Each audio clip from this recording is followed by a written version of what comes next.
दुनिया चले ना श्री राम के बिना और राम जी चले ना हनुमान के बिना।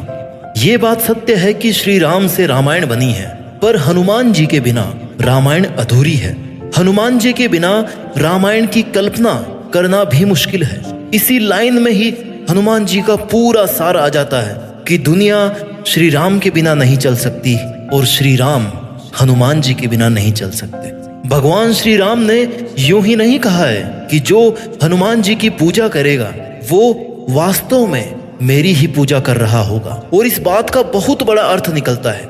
आज के इस वीडियो में हम बात करेंगे उन 11 बातों के बारे में जो हमें हनुमान जी से सीखने को मिलती है। इन 11 बातों में जीवन जीने का तरीका है, बात करने का तरीका है, मेहनत करने का तरीका है, मन कर्म और वाणी पर संतुलन करने का तरीका है, जो हमें भगवान हनुमान जी से सीखने को मिलता है। वैसे तो भगवान के गुणों को इन छोटे छोटे शब्दों से हम पूरी तरह नहीं समझ सकते, लेकिन फिर भी कोशिश करेंगे कि अगर ये 11 बातें कुछ हद तक भी हम अपनी जिंदगी में अप्लाई कर सकें तो फिर कोई भी लक्ष्य मुश्किल नहीं है, सब कुछ संभव है। जीवन में शांति संभव है, जीवन में सफलता संभव है, एवरीथिंग इज पॉसिबल। तो चलिए सीखते हैं उन 11 बातों को जो हमें हनुमान जी से सीखनी चाहिए। और इन बातों को मैं आज के दौर के हिसाब से मुझे जो वर्ड्स, जो शब्द आसान लगेंगे उनके जरिए मैं आपको सिखाऊंगा। सीख नंबर 1, पॉसिबिलिटी थिंकिंग। यानी कि अगर हनुमान जी हैं तो सब पॉसिबल है। रामायण पॉसिबल है, सीता जी को खोजना पॉसिबल है, रावण का वध संभव है, राम सेतु संभव है, संजीवनी बूटी लाना पॉसिबल है, पहाड़ को उठाना पॉसिबल है। हनुमान जी एक बहुत बड़े पॉसिबिलिटी थिंकर थे कि काम तो पॉसिबल है, लेकिन करना उसको कैसे है वो आपको सोचना है। उस काम को कैसे करना है ये सोचने के लिए आप में होना चाहिए खुद पर विश्वास, कोशिश करने की हिम्मत और उम्मीद, क्योंकि खुद पर विश्वास से आप उस काम को शुरू कर सकते हैं। किसी ने कभी नहीं सोचा था कि समुद्र में एक सेतु बनाया जा सकता है, लेकिन जब लंका पहुंचने के सभी के विश्वास से वो सेतु बनाने लगे तो पानी में जो पत्थर थे ना वो भी पानी में तैरने लगे। हनुमान जी को केवल इतना ही बताया गया था कि माता सीता लंका में है, लेकिन वे खुद पर विश्वास करके कठिन समस्याओं का सामना करके लंका तक पहुंच गए। विश्वास के बाद जरूरी है प्रयास, कोशिश। जब हनुमान जी को बहुत जगह ढूंढने के बाद भी माता सीता का पता नहीं चला तो उन्होंने सोचा कि क्यों ना हार मानने से पहले एक आखिरी प्रयास और किया जाए, और उनका आखिरी प्रयास कभी खत्म नहीं होता था। इसी आखिरी प्रयास को करते हुए उन्हें अशोक वाटिका में माता सीता मिल गई। हनुमान जी के इस गुण से यह सीख मिलती है कि कोई प्रयास आखिरी नहीं होता। अगर आपको लग रहा है कि ये काम किया जा सकता है तो उसे बीच में मत छोड़ो, फिनिश लाइन तक उसे करने की कोशिश करते रहो। क्या पता आने वाला स्टेप उस काम का लास्ट स्टेप हो और उसके बाद आप उस काम में जीत जाओ। और कोशिश के साथ साथ जरूरी है उम्मीद रखना। उम्मीद पर दुनिया कायम है, इसलिए जब तक आपको लक्ष्य नहीं मिलता तब तक प्रयास करें, और खासकर हार मानने से पहले एक और प्रयास जरूर करें। सफलता जीवन का अंत करने से नहीं बल्कि प्रयास करने से मिलती है। इसलिए खुद पर विश्वास रखें, अंत तक कोशिश करते रहें और अच्छे परिणामों की हमेशा उम्मीद बनाए रखें। सीख number 2, dedication, discipline and devotion. Dedication क्या है? जब लक्ष्मण जी युद्ध भूमि में मूर्छित हो गए थे तो हनुमान जी को संजीवनी बूटी लानी थी। उनको ये टास्क दिया गया। वो वहां चले तो गए, लेकिन संजीवनी बूटी पहचानते नहीं थे, तो वो पूरा का पूरा पहाड़ उठाकर ले आए। सामने समस्या थी, लेकिन सॉल्यूशन उन्होंने अपने डेडिकेशन से ढूंढ लिया। इससे हम यह सीख सकते हैं कि अगर मन में दृढ़ निश्चय हो, डिटर्मिनेशन हो, संकल्प हो, किसी भी काम को अच्छे तरीके से करने की लगन हो, आप उसे करने की अगर ठान लो कि बस करना है और मुझे ही करना है, तो कोई भी काम मुश्किल नहीं है। डिसिप्लिन क्या है? लंका में माता सीता की दुख भरी कंडीशन देख के हनुमान जी बोले कि माता, अगर मैं चाहूं ना तो अभी मैं आपको कंधे पर बिठाकर श्री राम के पास लेके चल सकता हूँ, लेकिन मुझे इसकी आज्ञा नहीं है। मुझे केवल आप तक ये संदेश पहुंचाने की आज्ञा मिली है कि श्री राम आपको ढूंढने के लिए, आपको वापस ले जाने के लिए आ रहे हैं। हनुमान जी के इस गुण से यह सीख मिलती है कि आज्ञा के अनुसार ही कार्य करें। आप में भले ही बहुत पावर हो, लेकिन उससे भी ज्यादा जरूरी है डिसिप्लिन। आप में भले ही बहुत सारा टैलेंट हो, लेकिन उससे भी ज्यादा जरूरी है डिसिप्लिन। डिवोशन क्या है? समर्पण, कर्तव्य निष्ठता। हनुमान जी ने श्री राम को दिए गए वचन पर बने रहकर सीता जी को ढूंढने में पूरे समर्पण के साथ काम किया। उस वक्त उन्होंने खुद के बारे में, अपने भाई बंधुओं और उनके राज परिवार के बारे में भी बिल्कुल नहीं सोचा। किसी छोटे परिवार से नहीं थे वो। समर्पण का भाव आजकल के रिश्तों में होना ही चाहिए। बदले की भावना से कि वो मेरे लिए ये करेगा तो मैं उसके लिए ऐसा कर दूंगा, ऐसी सोच के साथ किसी के साथ भी काम मत करो। जितना आपसे हो सकता है उतना पूरे डिवोशन से ही करो। इसलिए अपने हर काम को पूरे डेडिकेशन, डिसिप्लिन और डिवोशन से कंप्लीट करो। सीख नंबर 3 जो हमें हनुमान जी से सीखने की जरूरत है, कामनेस, बुद्धिमानी के साथ शांति रखना, decision making, emotional balance and control. उनका सामना सुरसा नामक राक्षसी से हुआ जो समुद्र के ऊपर से निकलने वाले को खाने के लिए कुख्यात थी। हनुमान जी ने जब सुरसा से बचने के लिए अपने शरीर का विस्तार करना शुरू कर दिया तो रिप्लाई में सुरसा ने अपना मुंह और बड़ा कर दिया। इस पर हनुमान जी ने स्वयं को छोटा सा बना करके सुरसा के मुख से जाकर के वापस आ गए। ये थी उनकी इंटेलिजेंस, बुद्धिमानी। सुरसा ने उनको छोड़ दिया कि मैं बड़ी खुश हुई। हमें भी व्यर्थ मामलों में पड़ने की बजाय सही समय पर शांत दिमाग से सही डिसीजन लेकर काम करना चाहिए। इस एग्जाम्पल से हमें सीखने को मिलता है कि जहां मामला अहम का हो, ईगो का हो, वहां बल नहीं बल्कि बुद्धि काम करेगी। बड़े लक्ष्य को पाने के लिए अगर कहीं झुकना भी पड़े, शांत होना पड़े तो हो जाना चाहिए। कभी कभी कंपटीशन ताकत से नहीं, माइंड से जीता जाता है। इमोशनल होकर फैसले मत लो। इमोशंस आर टेम्पररी, बट उसके बल पे अगर आप डिसीजन लोगे, एक्शंस लोगे, वो परमानेंट है, फिर आप उनको वापस नहीं कर सकते। इमोशंस होने पर आपका कोई भी फायदा उठा सकता है। So be practical, make decisions based on the outcomes you want, not depending upon your emotions.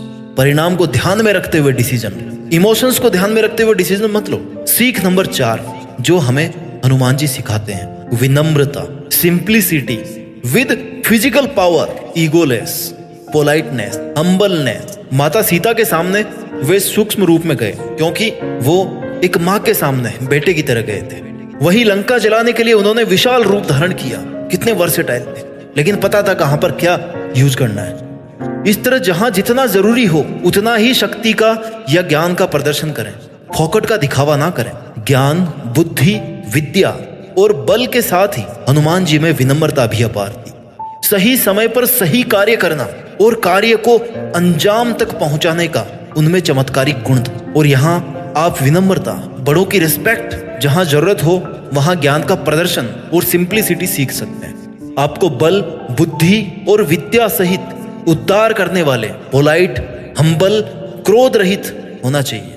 Lanka में हनुमान जी ने सीता माता को ढूंढकर, लंका को जलाकर जो अपने बल का प्रदर्शन किया था उसका श्री राम के सामने बखान उन्होंने खुद की सराहना में ना करके वो सारा श्री राम का आशीर्वाद बताया। यही उनका बड़प्पन था, क्योंकि हनुमान जी विनम्र स्वभाव के, बिना क्रोध के और बिना ईगो के अपना काम करने में विश्वास रखते थे। अगर आप में कुछ स्पेशल है, आप लोगों से हटकर कुछ कर सकते हैं, तो उसका घमंड नहीं करें। लोगों की भलाई में अपनी पावर का इस्तेमाल करें। जितना झुक कर रहेंगे ना, उतने ही आपकी पावर और पहचान बढ़ती रहेगी। हनुमान जी को पूरी रामायण में कहीं भी क्रोधित होते हुए आपने नहीं देखा होगा। बड़ी ही विनम्रता से हर कार्य को पूरा करना उनका सबसे खास गुण था, जिससे लोगों को सीखने की जरूरत है। गुस्सा आज के समय का एक ऐसा अवगुण है जो बने बनाए काम को बिगाड़ देता है। ईगो और एंगर आपकी पावर, आपकी पहचान को खत्म करते हैं। क्रोध करने से आपकी नॉलेज की एफिशिएंसी कम हो जाती है। इसलिए विनम्र बने, हम्बल बने। सीख नंबर 5 जो हमें हनुमान जी से सीखने को मिलती है, planning and execution. A good planning with good team management. Hanuman ji को जो भी काम दिया जाता था ना, उसको करने के लिए वो सबसे पहले एक प्लान बनाते थे, फिर उसी प्लान के अकॉर्डिंग काम करते थे। जब हनुमान जी को श्री राम ने माता सीता के पास अंगूठी लेकर के भेजा तो केवल यह कहा था कि सीता से कहना कि राम जल्द ही आपको लेने लंका आएंगे। परंतु स्थिति की नजाकत को देखते हुए हनुमान जी ने अपने इन सभी कार्यों को अंजाम देने के लिए उन्होंने सबसे पहले एक योजना बनाई। फिर रावण जैसे लोगों के बीच विभीषण जैसा एक सज्जन राम भक्त भी ढूंढा, लंका में आग लगाकर रावण को डरा दिया और अशोक वाटिका में रावण के सबसे छोटे पुत्र अक्षय कुमार का वध भी कर डाला। उसके बाद माता सीता का पता लगाया और प्रभु श्री राम द्वारा दी गई अंगूठी उन्हें सौंपी, जिससे सीता माता इतनी खुश हुई कि जब राम का एक भक्त ऐसा हो सकता है तो पूरी सेना कैसी हो। उनके मन में विश्वास आया कि वो जल्द ही वहां से चली जाएंगे। ये हनुमान जी की एक पूरी रणनीति की ओर ही संकेत करता है। ये सब उनकी प्लानिंग का नतीजा था। तो आप भी अच्छे परिणाम की उम्मीद कर रहे हैं तो किसी भी काम को करने से पहले उसकी पूरी एक कार्य योजना, उसका मैप, उसका ब्लूप्रिंट तैयार करो कि हमें ये काम कब करना है, कैसे करना है, इसके पहले क्या करना है, इसके बाद में क्या करना है, इस काम में कितनी मेहनत और कितना टाइम लग सकता है। प्लानिंग आपके दिमाग में रहेगी ना तो वो काम अच्छे से कंप्लीट होने की पॉसिबिलिटी भी बढ़ जाएगी। Plans are nothing but planning is everything. Plan तो बहुत सारे लोगों के होते हैं लेकिन प्लानिंग क्या है वो important. Team work. Hanuman ji और उनकी टीम ने लंका जाने के लिए रास्ता बनाने में जो योगदान दिया था ना, वो उनके टीम मैनेजमेंट का सबसे बेस्ट एग्जाम्पल। आपके पास भी ऐसे कई काम होंगे जो आपको अकेले करने में बहुत मुश्किलें आती हैं, इसलिए कई बार टीम वर्क के रिजल्ट ना बहुत अच्छे आते हैं। आपको बस अपनी टीम सेलेक्ट करते टाइम ध्यान देना है कि जैसा काम आप उनसे करवाना चाहते हैं वैसी उनमें कैपेबिलिटी हो या फिर उनमें सीखने की कैपेबिलिटी हो, उनमें एटीट्यूड हो काम करने का, और आपका आपस में विश्वास हो कि हम सब किसी एक के लिए ऑनेस्टली काम कर रहे हैं, किसी एक मकसद के लिए काम कर रहे हैं, किसी एक बंदे के लिए काम नहीं कर रहे हैं। अगर हम अकेले इतना कर सकते हैं तो सब मिलके कितना कर सकते हैं। सीख नंबर 6, निडर बनो, बिकम फियरलेस। जो डर गया समझो मर गया। अगर हनुमान जी अपने सामने आने वाली बाधाओं, राक्षसों से डर जाते तो एक विशाल समुद्र पार करके वो कभी लंका नहीं पहुंच पाते, ना लंका से कभी वापस लौट पाते, ना वो संजीवनी बूटी के लिए पूरा पहाड़ उठाकर ला पाते, और ना ही वो समुद्र पर सेतु बनाने की सोच पाते। ये सब काम उन्होंने बिना किसी डर के किया, इस विश्वास से किया कि ये वो कर सकते हैं। करके तो देखते हैं, फिर जो होगा देखा जाएगा। या तो काम हो जाएगा या फिर दोबारा कोशिश करेंगे। डर की वजह से अगर किसी काम को शुरू नहीं किया आपने तो ये आपकी सबसे बड़ी गलती है। ज्यादा से ज्यादा क्या हो सकता है, आप फेल हो सकते हो, आपको 2-4 बार ज्यादा ट्राई करना पड़ सकता है, लेकिन एटलीस्ट आप उस काम को कर रहे हैं, डर कर पीछे नहीं हट रहे। कैसी भी प्रॉब्लम हो, सॉल्यूशन करने से मिलता है, उससे डरने से या उसको देखने से नहीं मिलता। Do not fear failure. हार से मत डरो, बल्कि कोशिश नहीं करने से डरो, क्योंकि हारने में ज्यादा तकलीफ नहीं है, कोशिश नहीं करने में ज्यादा तकलीफ है। सीख नंबर 7 जो हमें हनुमान जी से सीखनी चाहिए, अ good leader and a good follower at the same time. एक अच्छा लीडर होना और एक अच्छा फॉलोवर होना एक ही समय पर, यह बहुत बड़ी बात है। हनुमान जी ने प्रभु श्री राम की सहायता के लिए पूरी वानर सेना का मार्गदर्शन किया। अपने वानर सेना के एक अच्छे लीडर और श्री राम के वो एक बेहतरीन विश्वसनीय फॉलोवर थे, एक बहुत बड़े, सबसे बड़े भक्त थे। एक सबसे अच्छा लीडर और एक सबसे अच्छा भक्त, यानी कि दो एकदम ऑपोजिट टाइप की क्वालिटीज उनमें। पूरी वानर सेना को साथ में लेकर चलने वाली इस लीडरशिप कैपेसिटी के बारे में श्री राम तो पहले से ही जानते थे। हनुमान जी ने बड़े कुशलता से अपनी सेना का मार्गदर्शन किया था, तब जाकर वे लंका तक का मार्ग तय कर पाए। पूरी वानर सेना की सहायता से राम सेतु बनाना एक बेस्ट मैनेजमेंट और बिना किसी बाधा के समुद्र पार करवाना उनकी कुशलता को बताता है। Loyalty and sincerity. Hanuman ji परम बलशाली हैं। उन्होंने अपने बल का उपयोग धर्म के लिए किया, प्रभु की सेवा के लिए। उन्होंने कभी भी ऊंचा पद पाने की लालसा नहीं की। वो प्रभु के ईमानदार सेवक बन के रहे और सेवक रहते हुए प्रभु के आशीर्वाद से ईश्वर का पद प्राप्त किया। यहाँ हनुमान जी से आप ये सीख सकते हैं, अगर आप किसी टीम के लीडर हैं या आपका कोई लीडर है, जैसे भी आप काम कर रहे हैं, सिंसियरिटी से, लॉयल्टी से, ट्रस्ट रखते हुए, बिना किसी लालच के, बिना किसी चीटिंग के अपना काम ऑनेस्टली करें। जिसके लायक आप हैं वो तो आप बन ही जाओगे। नाम और पहचान छीने नहीं जाते हैं, ये कमाए जाते हैं, खुद बनाए जाते हैं ईमानदारी से मेहनत करके। So be loyal, sincere, honest and a good leader as well as good follower. सीख number 8, no achievements no rest. जब तक मिलेगा नहीं तब तक रुकूंगा नहीं, ये कंसेप्ट होनी चाहिए आपकी लाइफ में। जब हनुमान जी माता सीता की खोज में लंका की तरफ जा रहे थे तो समुद्र ने उनसे मैनाक पर्वत पर आराम करने के लिए कहा, लेकिन हनुमान जी ने मना कर दिया। और उनका मान रखने के लिए हनुमान जी मैनाक पर्वत के हाथ लगाकर अपने लक्ष्य की ओर बढ़ गए कि देखो मैंने हाथ लगा लिया, अब हो गया आराम, अब मैं आगे बढ़ता हूँ। इससे यह सीखने को मिलता है कि जब तक अपने लक्ष्य की प्राप्ति ना हो जाए हमें नहीं रुकना चाहिए। उठो, जागो और तब तक मेहनत करते रहो जब तक आपको अपनी मंजिल मिल ना जाए। साथ ही आपके काम में जो आपकी हेल्प करे उसका आदर सम्मान, उसका शुक्रिया करना ना भूलें। से थैंक्स टू देम। सीख नंबर 9, स्ट्रेस फ्री रहकर काम करना है, तनाव मुक्त रहकर काम करना है, जिंदगी जीनी। श्री राम के साथ आगे बढ़ते हुए पग पग पर संकट आए, वे संकट ऐसे थे जिनसे कोई भी व्यक्ति घबरा जाता और हार मान कर ना उल्टे पैर वापस लौट जाता। लेकिन हनुमान जी थे। हर परिस्थिति में चिंता मुक्त रहे कि है ना मेरे साथ श्री राम, मुझे क्या फिक्र है। अपने मन को इतना कठोर स्टेबल रखा कि उनकी टीम को उनके चेहरे पर बिल्कुल भी तनाव नहीं दिखा, क्योंकि हनुमान जी को पता था कि अगर लीडर ही हार मान लेगा, अगर वो खुद ही हार मान लेंगे, अगर सेनापति ही हार मान लेगा तो सेना तो पीछे हट ही जाएगी ना। हर कार्य को हंसी खुशी से और सीरियस ना लेते हुए एक खेल की तरह उन्होंने कंप्लीट किया। उनके चिंता मुक्त रहने का अर्थ है कि पूरी वानर सेना का चिंता से मुक्त रहना। इससे यह सीखने को मिलता है कि आप कितना ही हार्ड वर्क कर रहे हो या कोई इंटरव्यू दे रहे हो, तब अगर आप घबरा गए ना तो वहां तक आने में जितनी मेहनत और समय लगा है आपको वो पूरा वेस्ट हो जाएगा। इसलिए पैशन से काम करो। स्ट्रेस लेने से कंसंट्रेशन और मेमोरी वीक होती है, फिर वो रिजल्ट नहीं आ पाते जो आपको चाहिए, और इस बात का कोई और फायदा उठा सकता है। इस बात को हमेशा ध्यान में रखो कि अगर आपने अच्छा काम किया है, अपना 100% दिया है, तो उसका नतीजा भी अच्छा आने वाला। So don't take stress. सीख नंबर 10 जो हमें हनुमान जी से सीखने को मिलती है, बेस्ट कम्युनिकेशन स्किल। जब माता सीता अशोक वाटिका में थी तो हनुमान जी संदेश लेकर माँ सीता के पास गए, लेकिन सीता उनको पहचानती नहीं थी, तो उन्होंने पहले विश्वास नहीं किया कि वो राम के द्वारा भेजे गए संदेश वाहक हैं।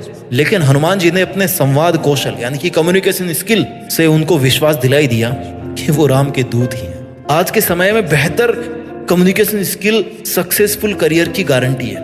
The art of communication is the language of leadership. जो बोलता है वो बिकता है, मार्केट का फंडा है। यानी एक अच्छी कम्युनिकेशन स्किल से आप अपने करियर को हाई लेवल तक ले जा सकते हो। कम्युनिकेशन स्किल हमारी पर्सनैलिटी इंप्रूवमेंट का एक इंपॉर्टेंट पार्ट। आप खुद को कैसे रिप्रेजेंट करते हैं, कैसे सामने वाले को खुद पर विश्वास दिलाते हैं कि जो आप कह रहे हैं वो आप कर सकते हैं, इतनी कैपेबिलिटीज आप रखते हैं, और सामने वाले का आपकी बात पर विश्वास करना ही अच्छी कम्युनिकेशन स्किल का रिजल्ट। सीख नंबर 11 आदर्शों से कभी कोई समझौता नहीं करना। No compromise with your own ethics. जब अशोक वाटिका में मेघनाद ने हनुमान जी पर ब्रह्मास्त्र चलाया ना, तो हनुमान जी ने ब्रह्मास्त्र का सम्मान करते हुए हाथ जोड़कर उसका आघात सह लिया।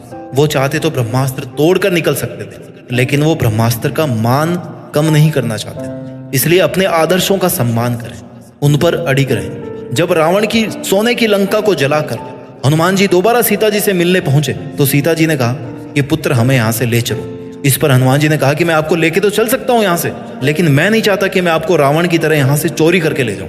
रावण का वध करने के बाद पूरे सम्मान के साथ आपको प्रभु श्री राम ही आदर्श सहित यहाँ से लेके जाएंगे, और यही आदर्श, अपने आदर्शों से कभी समझौता नहीं। You should never compromise on your moral principles. जब तक पॉसिबल हो आपको वही काम करना चाहिए जो आदर्श हो, जिससे किसी का नुकसान नहीं हो। तो साथियों, ये थी वो 11 बातें जो आपको भगवान श्री हनुमान जी से सीखने की जरूरत है। हम सभी उनकी पूजा करते हैं, लेकिन कुछ अगर सीख लें तो हमारी जिंदगी ज्यादा बेहतर होगी, ज्यादा बेटर होगी। बिना हनुमान जी के आप रामायण की कल्पना नहीं कर सकते, यानी कि हनुमान जी के बिना रामायण अधूरी है। वैसे ही इन बातों को सीखे बिना आपका जीवन भी अधूरा है।